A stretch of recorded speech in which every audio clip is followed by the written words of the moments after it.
২০০৬ সালের ২৮শে অক্টোবর বাংলাদেশ জামাত ইসলামের জন্য একটা ভয়াল স্মৃতিময় দিন। গণে গণে প্রায় ১৯ বছর পার হয়েছে, কিন্তু দাঁত ভাঙা জবাব জামাত ইসলাম গত ১৯ বছরে দিতে পারে নাই, কারণ মাঠে আওয়ামী লীগ ছিল। তো এখন যেহেতু আওয়ামী লীগের নেতাকর্মীরা পলাতক, অথবা ২-৪-৫ জন আওয়ামী লীগের নেতাকর্মীকে একসাথে দেখলে আপনার পুলিশে দেওয়ার সুযোগ আছে, দৌড়ানি দেওয়ার সুযোগ আছে। সো এইভাবেই এই সুযোগটাকেই সম্ভবত কাজে লাগাতে যাচ্ছে জামাত ইসলাম, কারণ খালি মাঠে গোল করা আসলে কিন্তু সোজা। তো এখন হঠাৎ করে কেন আগামীকালকে ঐতিহাসিক এক কর্মসূচি আপনার ঘোষণা করলো জামাত? প্রথম কারণটা হচ্ছে আওয়ামী লীগকে দাঁত ভাঙা জবাব দেওয়া হবে। এখন এই জবাব, দাঁত ভাঙা বলতে ওই যে প্র্যাকটিক্যালি দাঁত ভাঙা জবাব দেবে ওরকম না, বাট ভিন্নভাবে আওয়ামী লীগকে একটা বার্তা দিতে যাচ্ছে জামাত ইসলাম। আর রাজনৈতিক দল হিসাবে আওয়ামী লীগের একটা প্রধান শত্রু যেমন জামাত, রাইট নাও বিএনপিও মনে করছে জামাত, আবার জামাত যদি কাউকে প্রধান শত্রু হিসেবে গণ্য করে থাকে সেটা হচ্ছে আওয়ামী লীগ। সো এই সময়টাতে তাদের যে পুরানা ঝালগুলো আছে সেটার একটা রিফ্লেকশন আসবেই। কি হয়েছিল ২০০৬ সালের ২৮শে অক্টোবর, যেটা আগামীকালকে তারা এই দাঁত ভাঙা জবাব দিবে বা কর্মসূচি পালন করবে? আসুন দেখি। আমরা যদি দেখি ২০০৬ সালের ২৮শে অক্টোবর জামাত ইসলামের জন্য একটা ভয়াল দিন। ওই দিন আওয়ামী লীগ এবং তাদের দোসররা একটা হামলা চালিয়েছিল ঢাকা সহ সারা দেশে জামাত ইসলামী ও ইসলামী ছাত্র শিবিরের উপর। এই হামলাতে ১৪ জন নেতাকর্মী তৎকালীন প্রেক্ষাপটে মারা গিয়েছিল, জামাতের ভাষায় শহীদ হয়েছিল, এবং আহত হয়েছিল হাজার হাজার নেতাকর্মী। দলের সেক্রেটারি জেনারেল এমপি অধ্যাপক মিয়া গোলাম পারোয়ার তিনি এক বিবৃতিতে আজকে আগামীকালকের যে জামাতের কর্মসূচি আছে সেটাকে সর্বাত্মকভাবে সফল করার জন্য দেশবাসীর প্রতি আহ্বান জানিয়েছেন।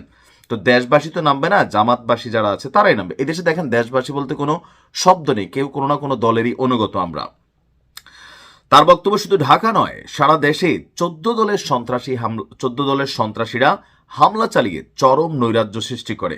আওয়ামী সন্ত্রাসীরা মানুষ হত্যা করে মৃতদেহের উপর নৃত্য করে বর্বর আনন্দ উল্লাসে মেতে ওঠে।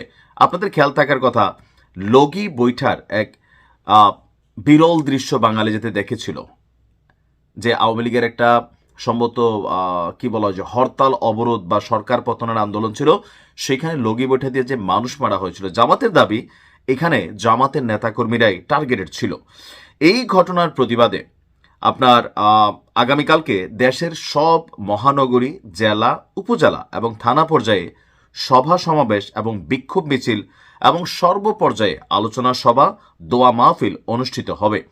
ঘোষিত কর্মসূচিতে স্বতঃস্ফূর্তভাবে অংশগ্রহণ করে সর্বাত্মকভাবে এই দিনটিকে সফল করার জন্য জামাত ইসলামের সব শাখা, সংগঠন এবং দেশবাসীর প্রতি উদাত্ত আহ্বান জানিয়েছেন। তারা বেসিক্যালি লগি বৈঠার যে ঘটনাটা, এটা জাতির মন থেকে মুছে গেছে। লগি বৈঠা তো দূরের কথা, জুলাই আগস্টের কথাই মানুষ আস্তে আস্তে বলতে শুরু করছে।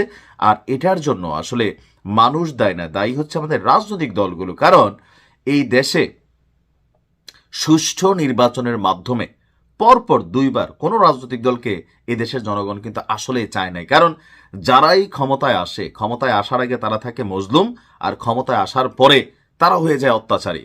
আর যারা ক্ষমতায় ছিল তারা থাকে তখন অত্যাচারী, ক্ষমতা থেকে যাওয়ার পর তারা হয়ে যায় মজলুম। আর আমাদের মধ্যে এটা রিফ্লেকশন ঘটে, যেটা ভোটের মাধ্যমে এটা কিন্তু একটা বিরূপ ফলাফল এনে দেয় সবসময়।